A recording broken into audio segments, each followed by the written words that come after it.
Cheesehead TV brings you two guys who like to think they know something about football.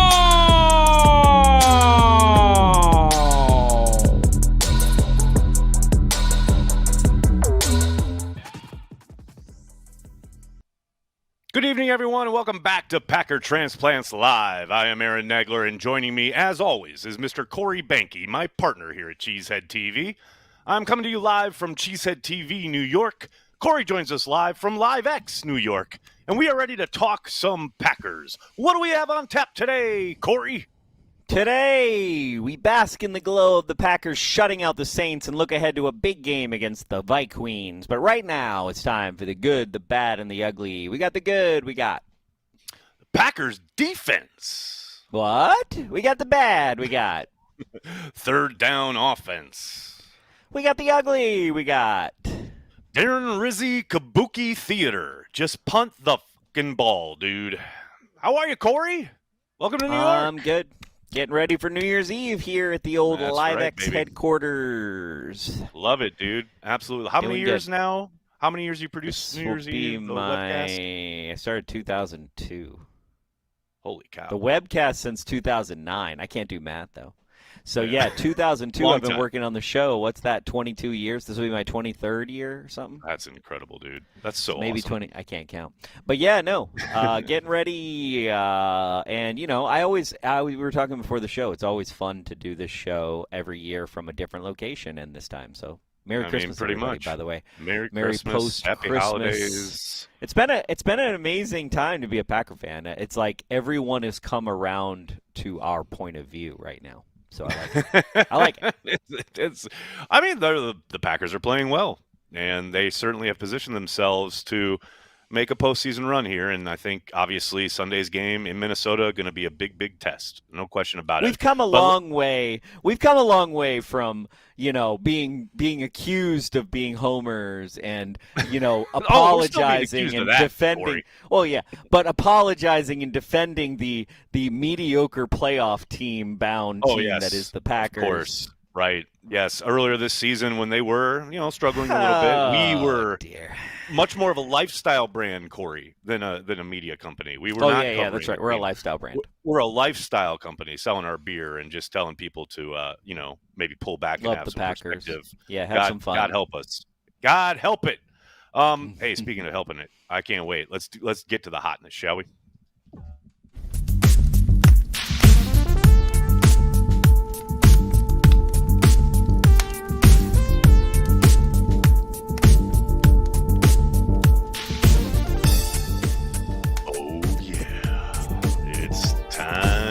For the hotness. And this week, I mean, thank you, Josh Jacobs, for making it real easy and getting it out of the way on the very first drive of the game. Here's a look at the stiff arm that we all obviously watched a billion times this week. But what's one more time? Let's take a look at Josh Jacobs putting the honey badger. Yeah, I mean, just throwing him out of the club with his off arm. That's just phenomenal. I mean, it doesn't get much better than that. That, ladies and gentlemen, is some hotness. I mean, the only thing that can get better than that, I would like to get an interception right in front of Jefferson and then do the gritty. I want to see Ballantyne do the gritty, and then Josh Jacobs. Who's he going to push? Who's he going to manhandle from the Vikings defense? Harrison Smith, the safety, who will be playing. He didn't play last week against the Seahawks, but the Vikings have a pretty damn clean bill of health, as we will discuss here in a little bit during the news. Packers, not so much. But before we get to Packers news, let's give a shout out to our friends over at Nicolay Law.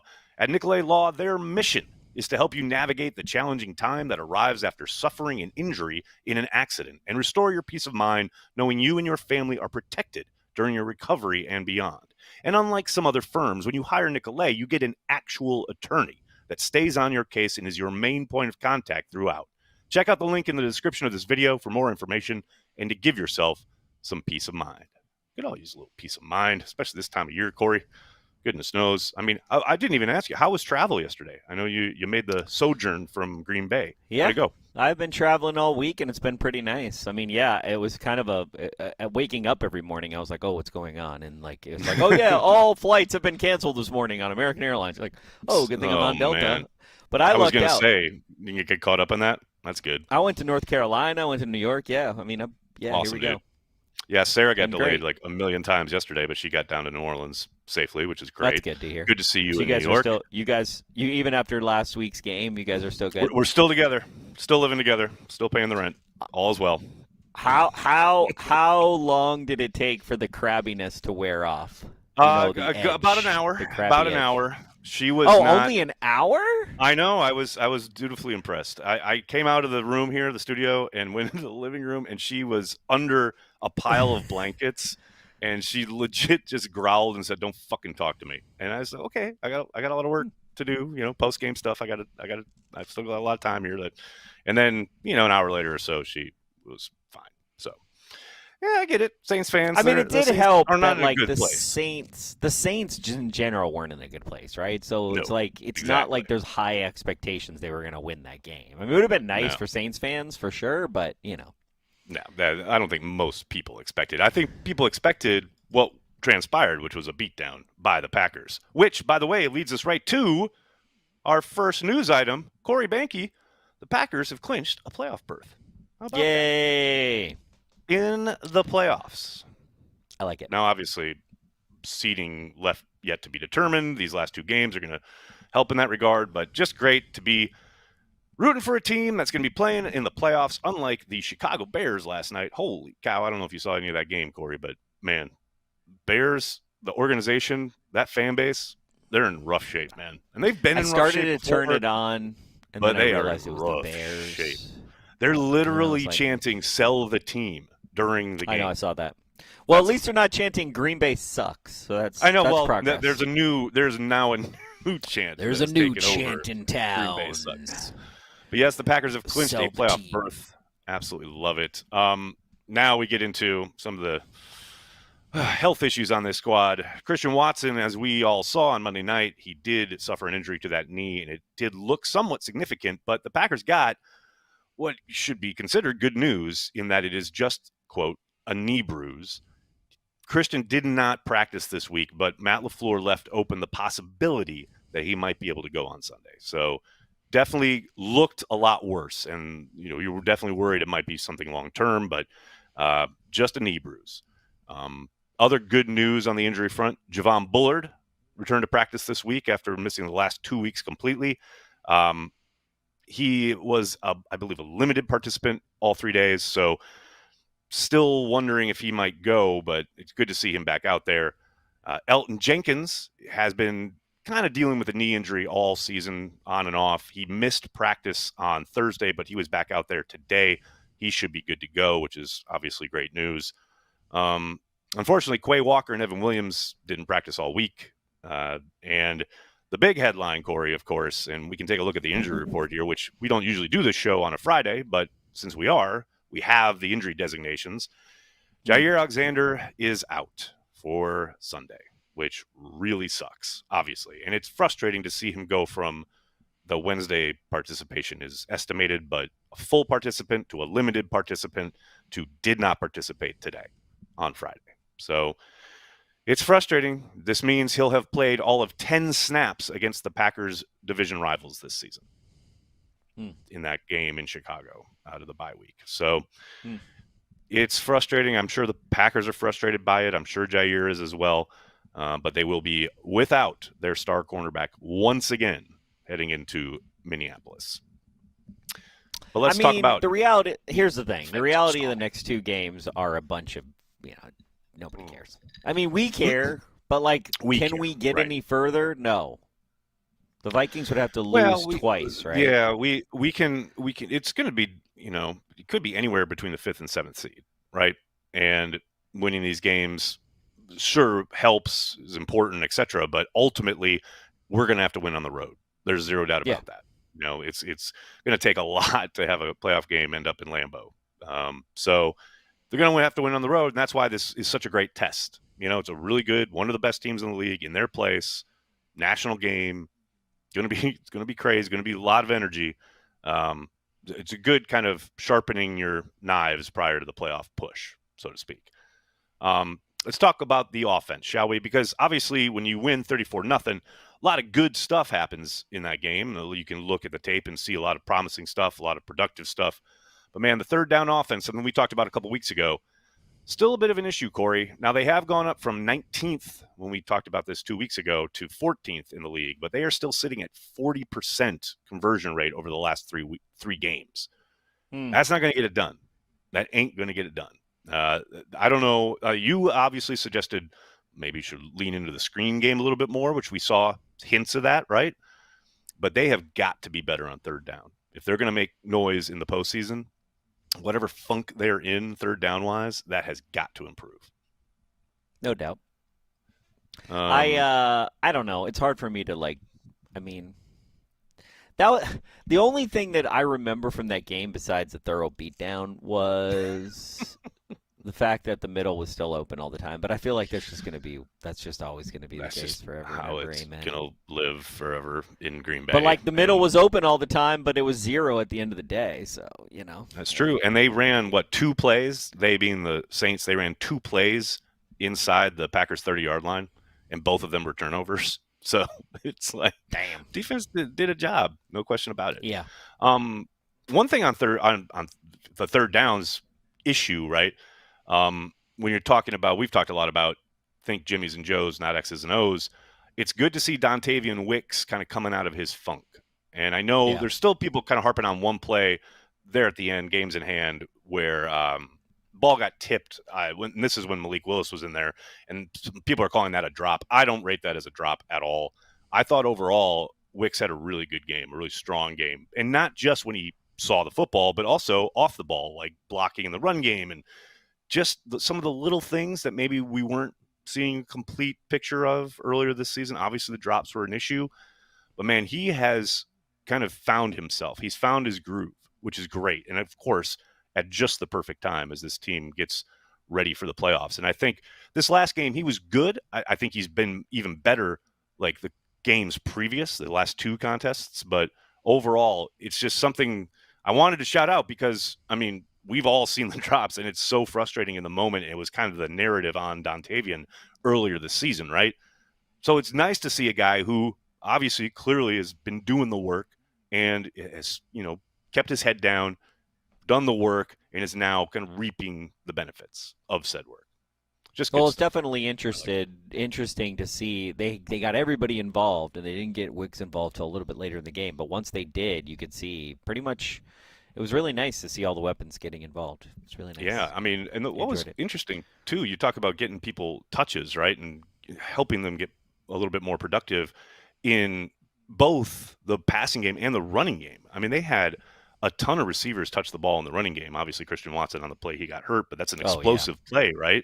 And Jaden Reed got involved that way. All 3 running backs ran the ball. It was nice to see just the ability to get everyone involved in many different ways.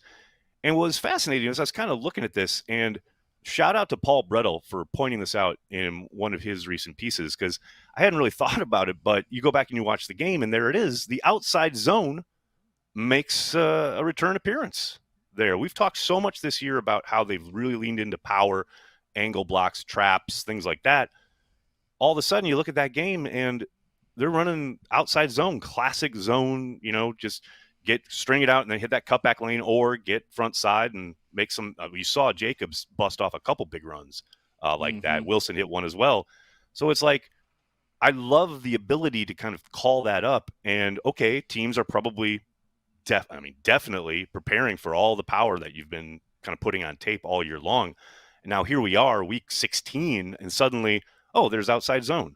And it's really effective because defense probably didn't really prepare much for that week coming in. So just another interesting wrinkle there from LaFleur, Stenovich, and company. And again, it was productive. And there's also been there's been a move in the last four games or so, 4 weeks of games, where we're going under center a lot more. The ratio is yeah, climbing. that's sprinkled in more, isn't it? Yeah, that's well observed. It's fascinating to see what comes out of that too, because it's not always like, well, I'm just gonna turn around and hand it off. They've tried to do a lot of the deeper play action stuff that we had talked about earlier this season. Wanted to see more of it.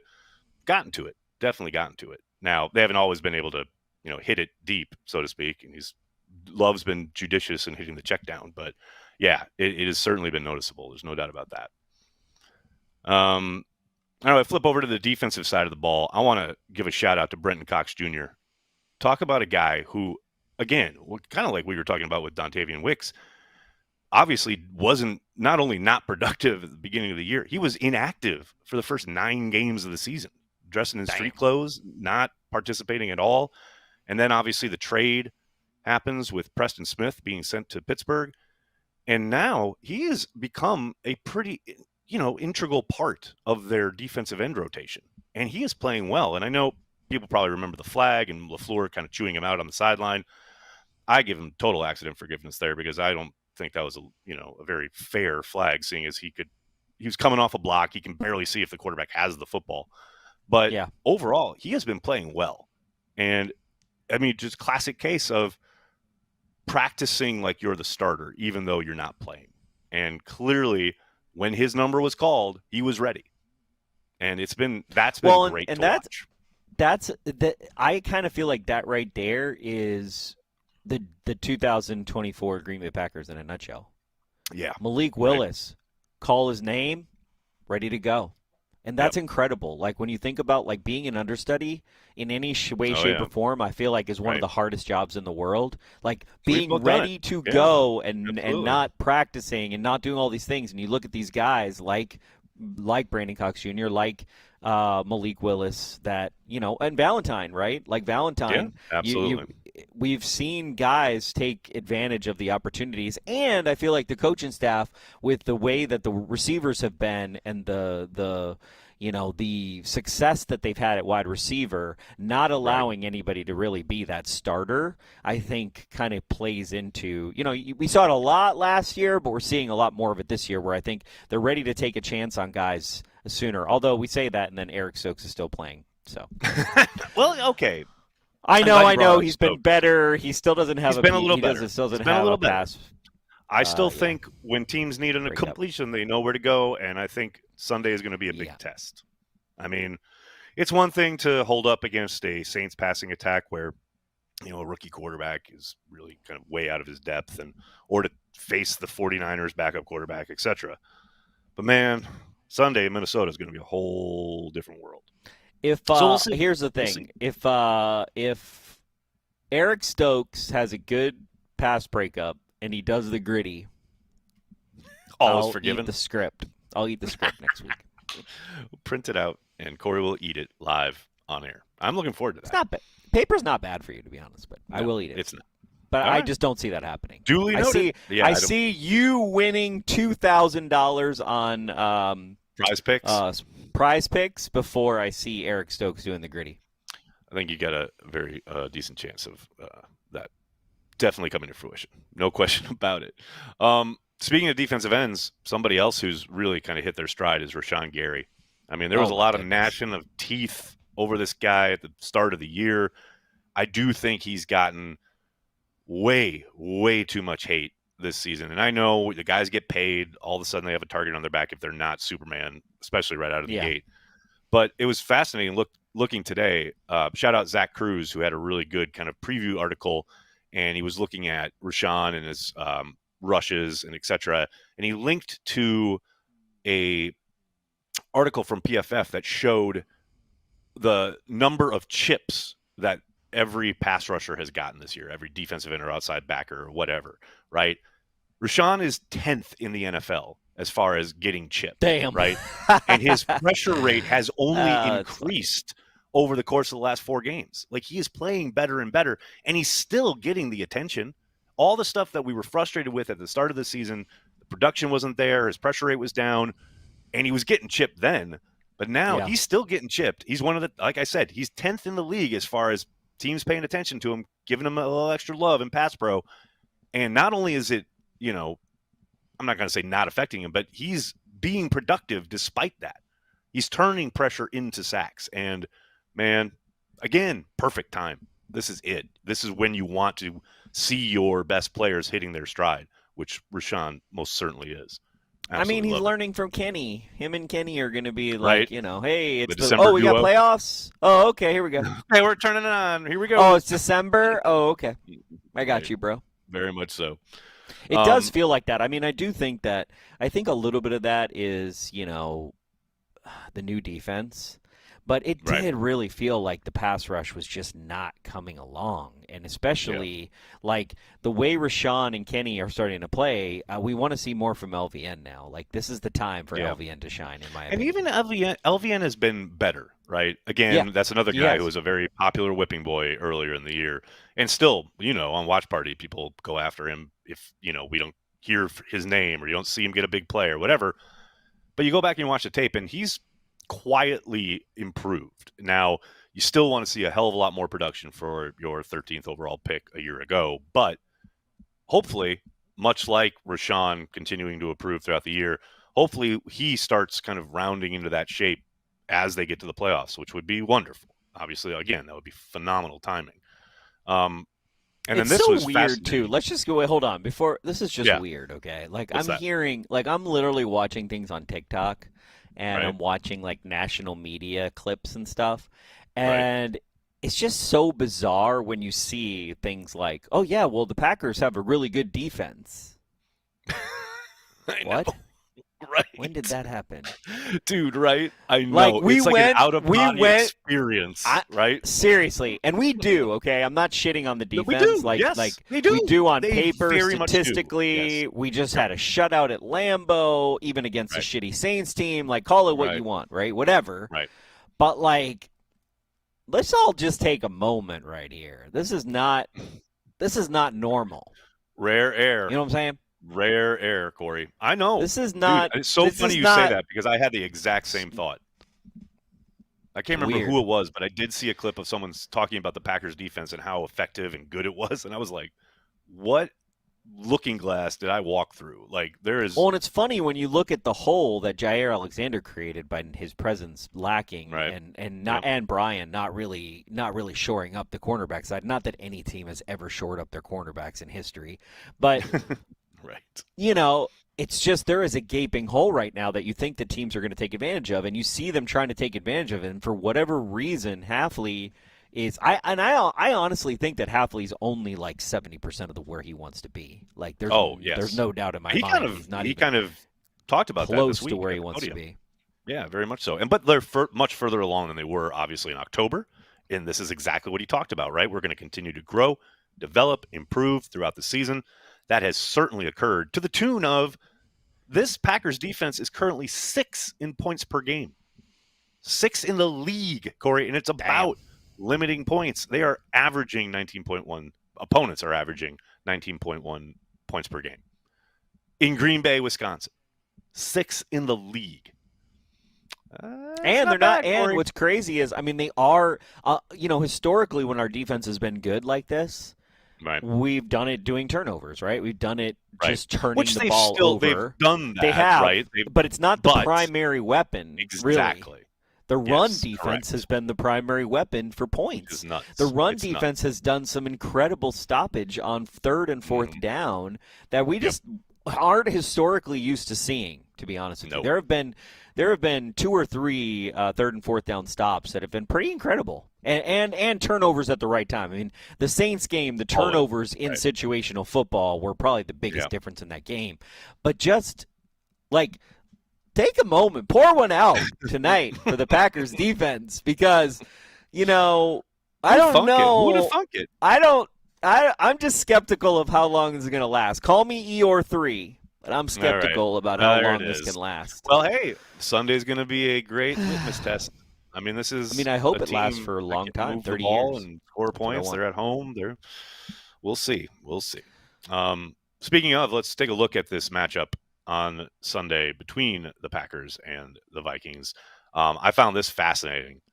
Sam Darnold is one of only 5 quarterbacks with at least 30 touchdown passes and a passer rating over 100 in the NFL this year. This cat is playing some lights-out ball, and it's crazy to think how bad he looked in New York with the Jets, how bad he looked in Carolina, and, we didn't really get to see him with frontline players in San Francisco when he was backing up Purdy. But, man, O'Connell's got this cat playing out of his mind. And the thing is he's better against the blitz. That's what's crazy. Like the Packers in this game, this is a game they have got to be able to get pressure with 4, at least intermittently, because this cat has carved blitzes up all season long. It's crazy. Crazy stuff. And then you flip it over, and the Vikings defense. Now here's the key to me, Corey. This is the whole key to the game right here. Packers want to run the ball. Packers want to use Josh Jacobs. They want to stay ahead of the sticks. They want to, live in second and third and manageable. You want to, a lot of the times, do that with their ground game. The Vikings defense is only giving up 3.9 yards per rushing attempt on the season. That is, that's almost. There isn't a team we can't run on. We're about to find out. I really do feel like there's like the top 3 rushers right now, right? Jacobs, Derrick Henry, Saquon Barkley, right? Those are the 3. And like they are tops above anybody else in the way their teams are blocking for them. Right.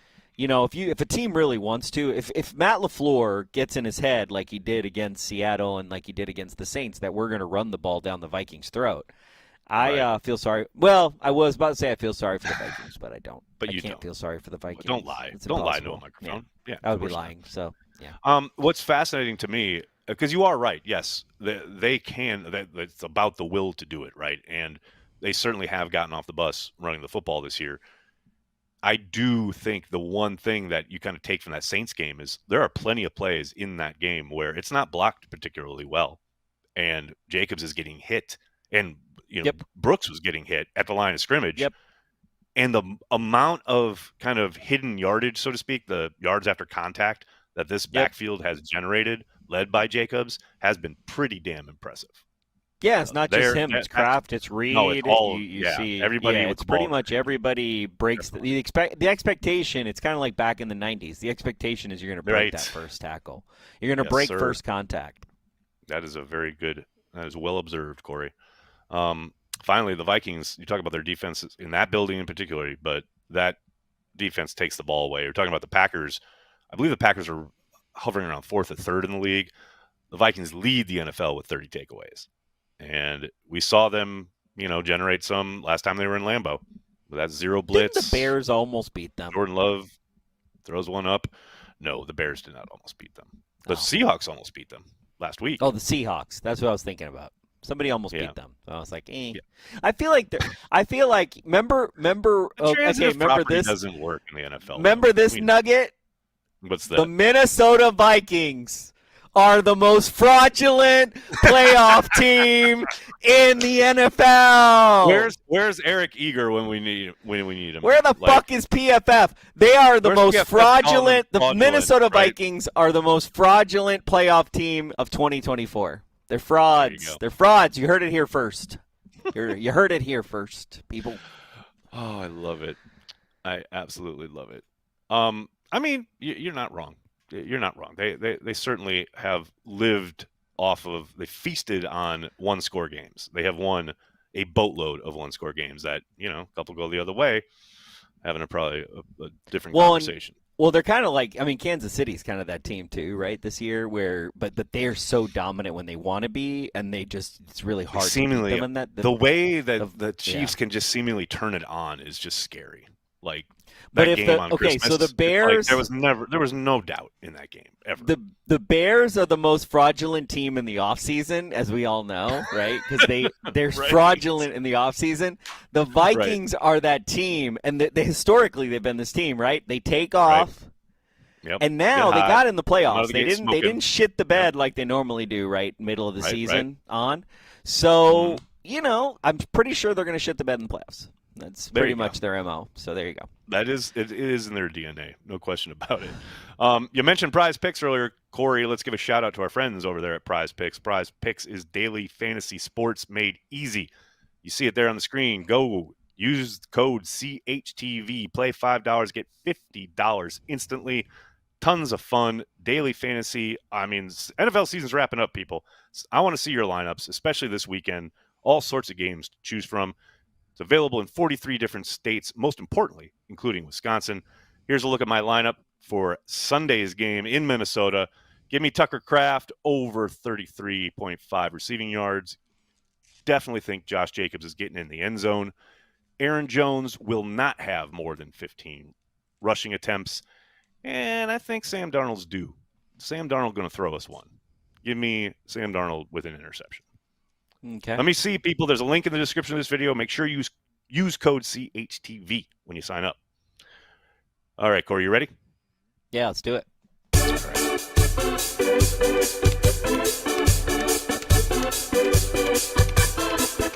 This week in the Packer Blogosphere.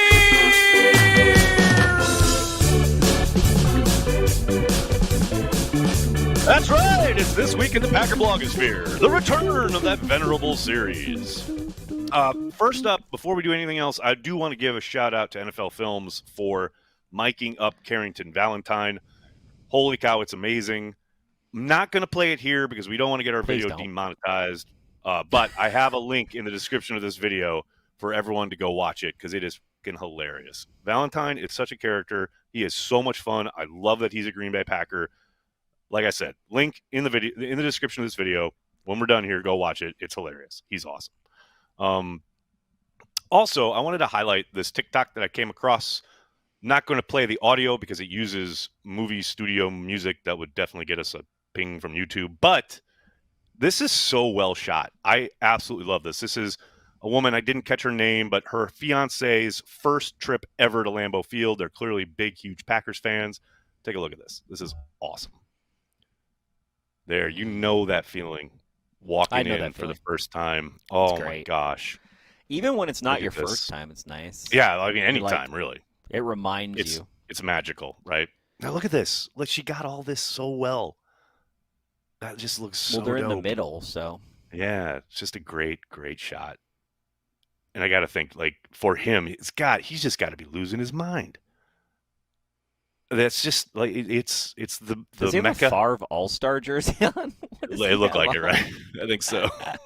God bless him.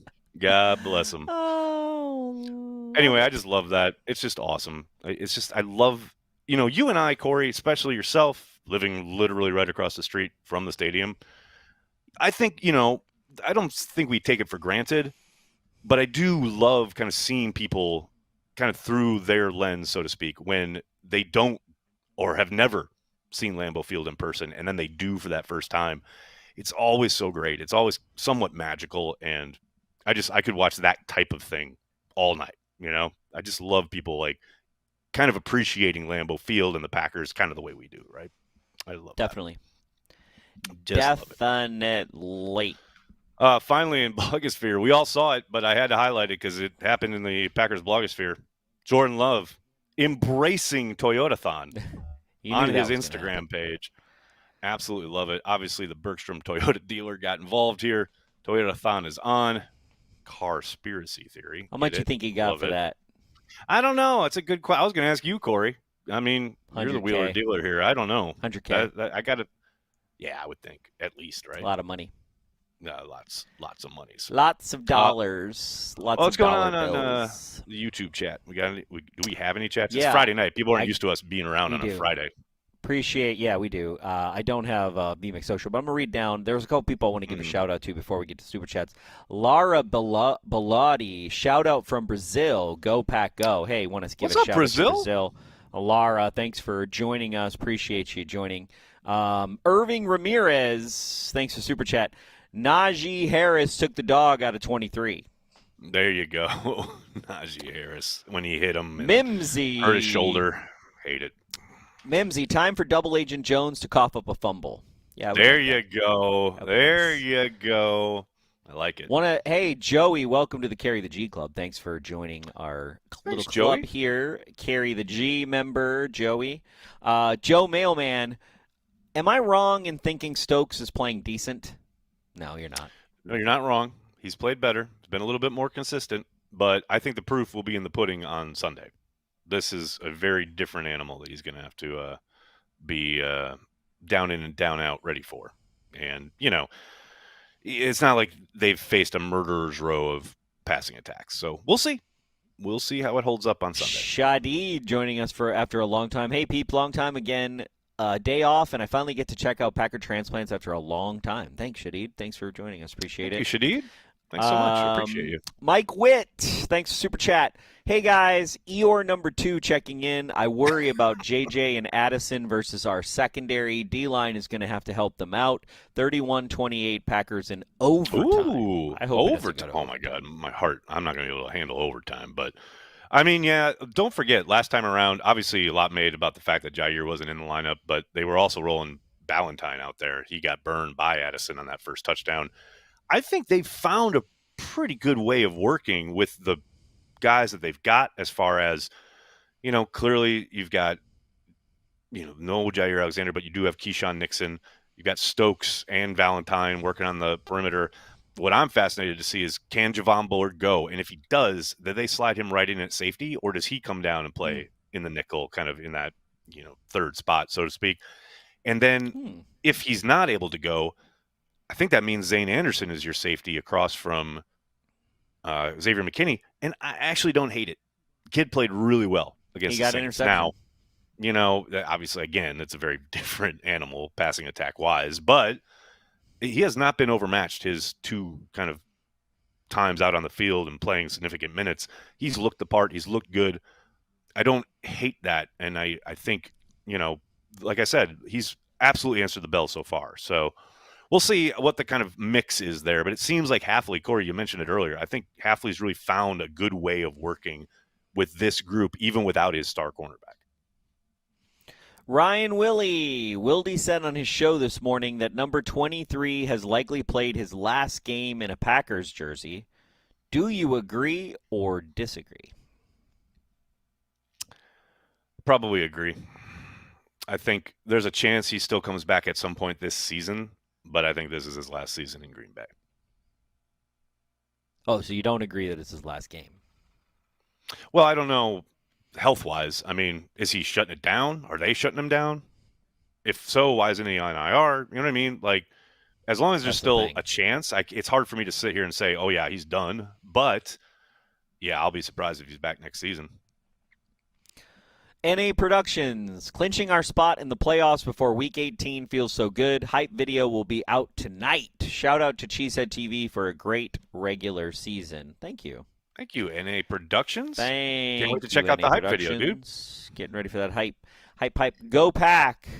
Nags, what can you tell me about number 53 Mosby and number 57 Cox? Which one is better in your opinion? What NFC team do you think poses the biggest challenge? Oh, man, as far as the last part first. Lions. Yeah, I don't know. I think I do honestly think, and look, there's no shade to the Vikings or Lions, but I do think it's Philly if Hurts is healthy, obviously. Nah, Lions. It's the Lions. It's 100% the Lions. The offensive and defensive lines for the Eagles are problematic.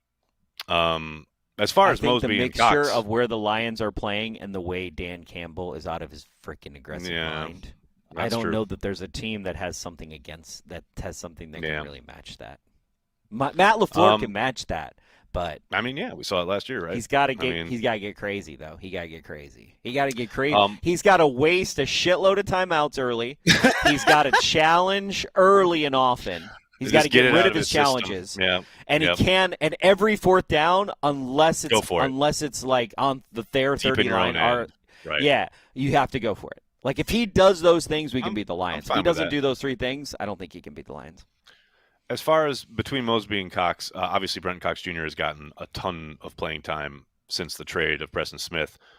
Mosby, he looked good this summer, but I don't know if he's really developed and ready yet. But who knows? Maybe he starts to get a little bit more play and a little bit more kind of playing time, so to speak. But Brenton Cox Jr. has certainly become a significant part of the rotation. Randy James got me some Carry the G for Christmas. Going to drink it on Sunday during the game. Tasty beverage. Go Pack Go. There you Thanks, go. Randy. Thank Thanks you, for Randy. getting it. Appreciate Get yourself it. some Carry the G.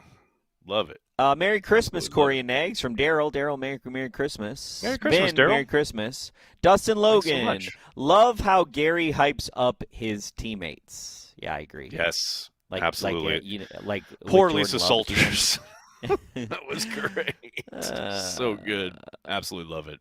Sideline report. Ever since I bought my Cheesehead TV Jaw Money t-shirt, he started missing games. Womp, womp, womp, womp. I'm sorry. Well, you know what? I also have a Pack is Back t-shirt that I wore once this year and haven't been able to wear again because he hasn't been out there. Key Soder, Sunday is a race to see who is the first to 35. Soder, I think you're right. I think it's going to be very akin to what we saw in Detroit. I think it's going to be that kind of game.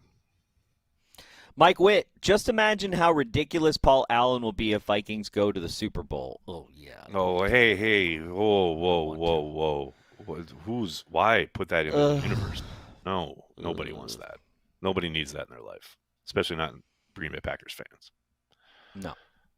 Good thing he doesn't get to call the Super Bowl. That's the thing. He probably gets to call it on radio or something, which is he'll do the radio call for the team. Like if we went and Wade and Larry he'll make would do a it, mistake. you know? He'll make a mistake. So there's that. Yeah, a field goal. He'll be like, that it's was intercepted. no good. He'll call it good it's or not something. Intercepted. Right. Just kidding. Can't wait. No. That's all I got. All right, rock and roll. Can't thank you guys enough for chiming in. Let's give a shout out to our Patreon members. Cheesehead TV Patreon members are the lifeblood of everything we do. Thank you so much. If you're interested in supporting Cheesehead TV in any way, shape, or form, Patreon is the single best, easiest way to do it. Go to patreon.com/CheeseheadTV. Also, a shout out right here on YouTube. Carry the G Club members. You guys make Watch Party a ton of fun. Speaking of Watch Party, I need you guys to show up on Sunday because Corey will be busy doing his New Year's Eve stuff, getting ready for the big show.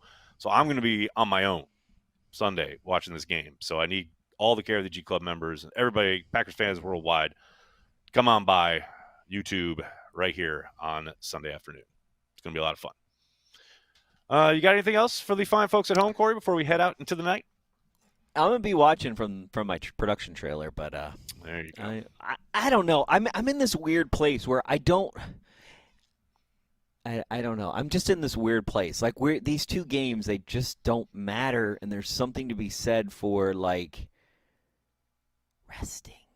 But I just don't see Matt ever doing that. No, I don't want any resting. I want guys playing football. I mean, even if it's like last week, but I don't think it's bad that we have after the first half. Yeah. You know what I mean? Like I don't think it's bad that we have guys injured. Like I do think Jair will be back. Like that whole super chat. I see him coming back in the playoffs, and I just do. I don't know. That's the hope. Because to your point, why take him out on IR? But no, that's what I got. Have a great weekend, everybody.